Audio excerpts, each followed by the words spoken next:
बेदर्दी से विरोध है बाबू, फेरा में परल परमोध है बाबू। ये तो सच बोली हाँ हो चंदन बियाहू के गाछबा काहे चीज तोहर भेरी माछबा। बेदर्दी से विरोध है बाबू, फेरा में परल परमोध है बाबू। ओहे शिल्पी राज सब काज मोर भी कोने लगी हो।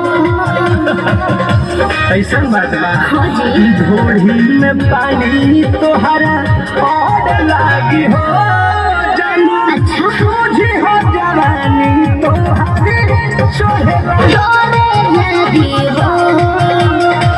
कि ढोढ़ी में पानी तोहरा और लागी हो जानू। तुझे हो जवानी तोहर चढ़े लागी हो सोना। कि ढोढ़ी में पानी तोहरा